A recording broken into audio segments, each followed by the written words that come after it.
Inalaga naman ni Senate President Alan Peter Cayetano ang hamon ni Senator Raffy Tulfo harapin ang plenary session ng Senado ngayong araw para hindi daw siya matawag na duwag. Sa isang Facebook Live, binuweltahan ni Cayetano ang mambabatas at sinabing ang Senado hindi isang programa sa radyo, telebisyon o kaya ay entertainment o form of entertainment. Kaya kinakailangan na manatiling professional ang mga senador sa kanilang mga gawain o tungkulin. Biro pa niya kung hindi lamang Tulfo, si Raffy Tulfo at ang kapatid nitong si Erwin Tulfo, isusumbong niya ang mga ito sa kanilang mga sariling programa. You know, this is not a radio or TV program. This is not entertainment. This is the Senate of the Philippines. So we have to be more professional. Kung hindi ka lang Tulfo at kung hindi ng Tulfo si kapatid mong si Erwin, sinumbong ko lang kayo kay Tulfo Diba?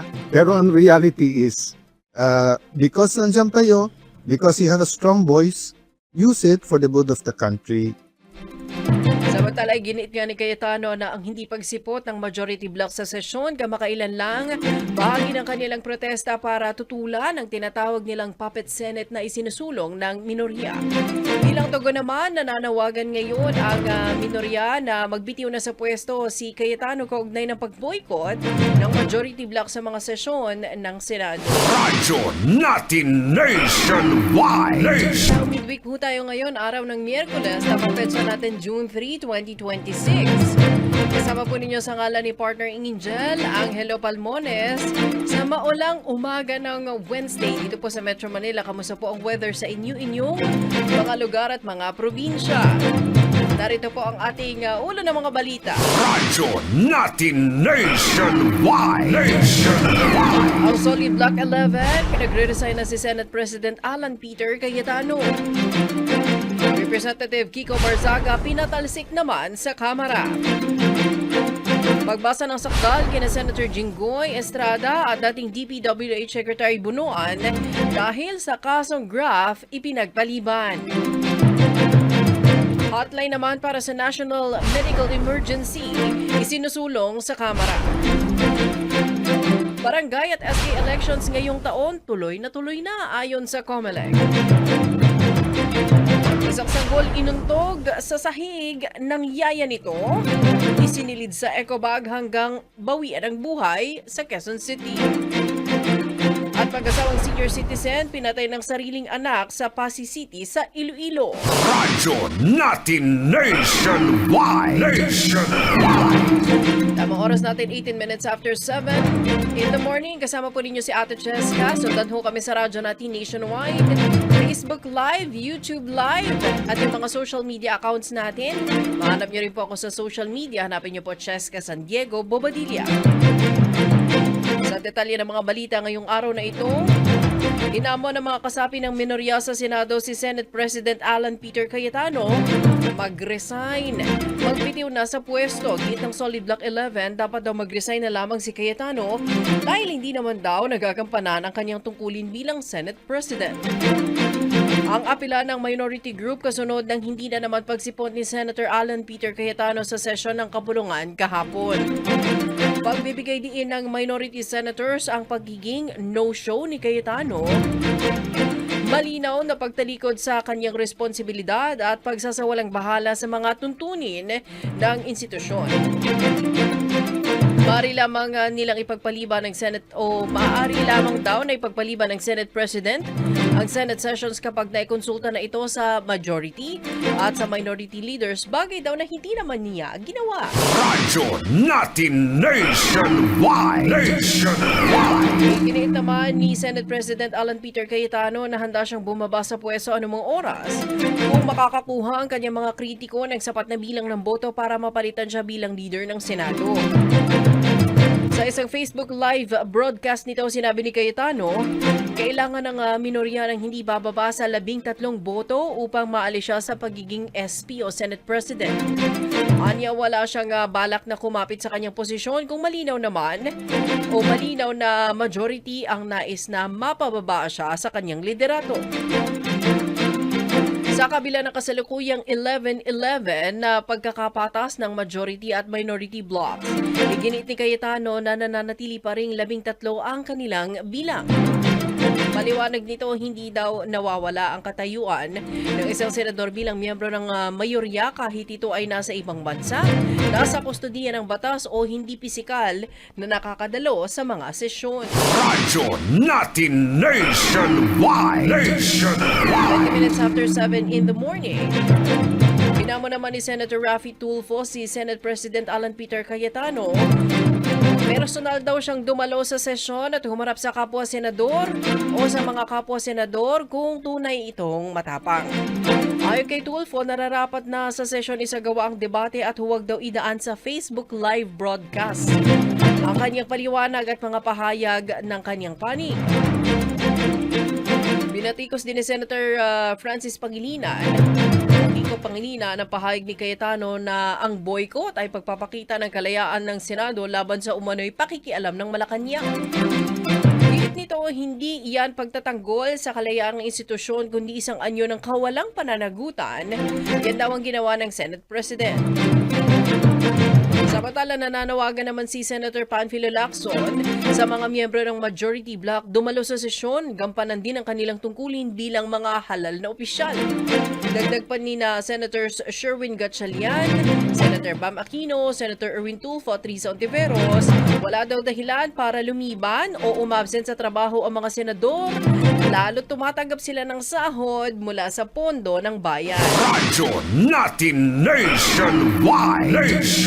Kung sila ay nag-walk out sa sesyon sa Senado, considered bang half day? Radyo natin nationwide. Oras na para magkape at mag-almusal. 23 minutes after 7 in the morning at tamang oras sa buong Pilipinas. Sa kaugnay pa ring balita, nagugat sa investigasyon ng Blue Ribbon Committee sa kontrobersyal na flood control project ang umano'y pamboboykot ng Senate Majority sa sesyon ng Senado. Giit ni Senate President Alan Peter Cayetano, ang pagboykot ng mayorya sa sesyon isang legit daw o lehitimong parliamentary tool upang matiyak na matutuloy ang investigasyon.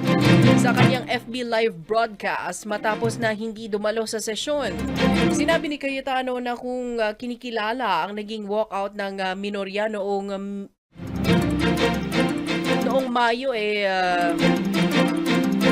bilang isang parliamentary tactic daw ito, maaari din daw ituring na ganito rin ang naging hakbangin ng Majority Bloc.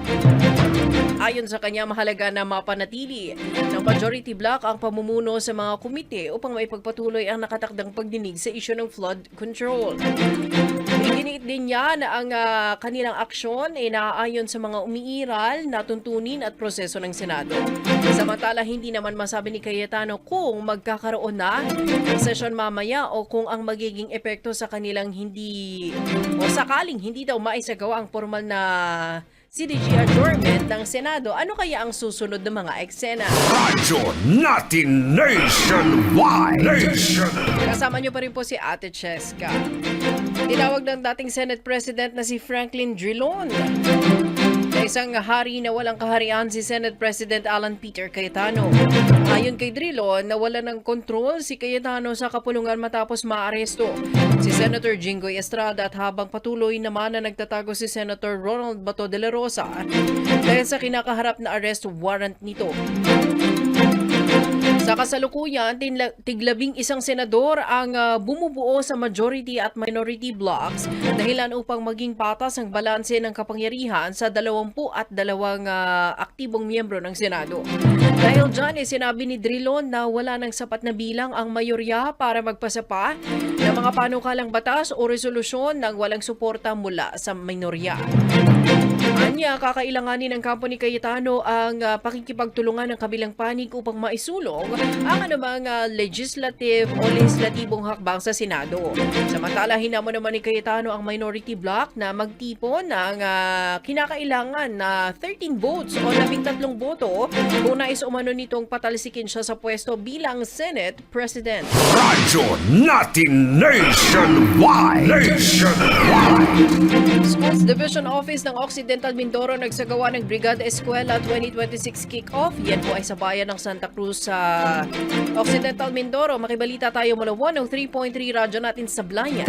Kasama natin si Maynard Kawili. Maynard. Magandang umaga Pilipinas. Ginanap noong Lunes, June 1 ang Division Brigada Eskwela 2026 kick-off and caravan ng School Division of Occidental Mindoro sa Santa Cruz National High School sa bayan ng Santa Cruz. Pinangunahan ni OIC School Division Superintendent Felix M. Pamaran ang aktibidad na dinaluhan ng mga guro, opisyal ng pamalaan, partner agencies, pribadong sector, mga magulang at mga voluntaryo bilang paghahanda sa pagbubukas ng klase. Sa ilalim ng temang bayanihan sa paaralan, nagkakaisa para sa kaayusan at kaalaman. Tumanggap ang mga paaralan ng mga donasyon at pangakong suporta mula sa iba't ibang stakeholder. Nagsagawa rin ng paglilinis, pagpipintura, landscaping at minor repairs sa mga paaralan upang matiyak ang ligtas, malinis at maayos na kapaligiran para sa mga mag-aaral sa darating na pasukan. At yan ang balita sa oras na ito mula dito sa 103.3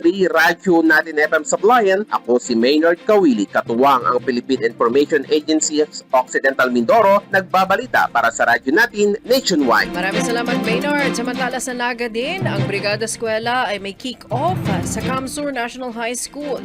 Mula 89.5 Radyo Natin Naga, kasama natin si Mafe Maresca. Mafe. Diyos marhay na aga. Formal nang binuksan noong Lunes ang Brigada Eskwela 2026 sa Camarines Sur National High School. Kitang-kita ang tunay na bayanihan ng mga guro, magulang, estudyante at volunteers na nagtulong-tulong upang ihanda ang paaralan. Dahil naniniwala tayo sa maayos na paaralan, mas huhusay ang kaalaman. Samantala, naging panauhin sa programang Usapang M ng Radyo Natin Naga ang mga namumuno sa komitiba ng Brigada Eskwela 2026 ng Camarines Sur National High School na si Mr. Brian Carriaga, Ricky Solero, Eugene Agor at Raymond Gutierrez. Sa kanilang panayam, inanyayahan nila ang lahat ng mga magulang at stakeholders na makiisa sa Brigada Eskwela upang masigurong kaaya-aya, maayos at malinis ang mga silid-aralan at pasilidad ng paaralan para sa mas masigla at ganadong pagbabalik eskwela ng mga estudyante ngayong school year 2026-27. At yan po ang balita sa oras na ito mula dito sa 89.5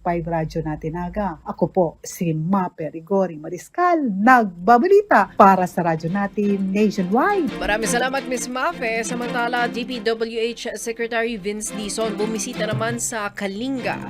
Mga infra projects doon sa kanilang probinsya ay sinuri ng mabuti. Alamin nga natin ang naging evaluation. Kasama natin si Hilda Cortel Chico mula 103.7 Radyo Natin Tabuk. Hilda. Naimbag nga bigat matapos mabisita ni DPWH Secretary Vivencio Dizon ng iba't ibang infrastructure projects ng probinsya ng Kalinga ay nangako nga itong tutugunan ng mga pangangailangan ng mga lumang pampublikong paaralan dito sa probinsya. Muling pinagtibay ang pangako ng pambansang pamahalaan na magbibigay ng dekalidad na edukasyon para sa mga mag-aaral na Pilipino. Personal ngang bumisita si Secretary Dizon sa Liwan West Elementary School sa bayan ng Rizal bilang bahagi ng mga aktibidad ng Brigada Eskwela. Sa kanyang pagbisita, sinuri niya ang mga pasilidad ng paaralan at inasa ang mga lugar na nangangailangan ng pagkukumpuni at pagpapabuti. Ayon kay Dizon, ang inisyatibong ito ay alinsunod sa direktiba ni Pangulong Ferdinand R. Marcos Jr. upang masiguro na mga estudyante ay may access sa ligtas, maayos at dekalidad na kapaligiran sa pagkatuto. Sinuri din niya ang iba't ibang mga lansangan na tulay na kasalukuyang ginagawa at nakita nitong mga kakulangan on-site. Nadismaya din ang kalihim sa mga sandbag na ginamit bilang mga pangharang sa Babalag, Kinama, San Francisco, National Road, Rizal, Kalinga. Tiniyak ng pinuno ng DPWH sa mga opisyal ng paaralan, mga guro at mga lokal na lider na gagawin ng departamento ang lahat upang tugunan ang mga pangangailangan sa infrastruktura ng mga lumang gusali at pasilidad ng paaralan dito sa lalawigan ng Kalinga. At siya ng ulat mula rito sa 103.7 Radyo Natin Tabuk. Ito si Hilda Cortel Chico para sa Radyo Natin Nationwide. Radyo Natin Nationwide.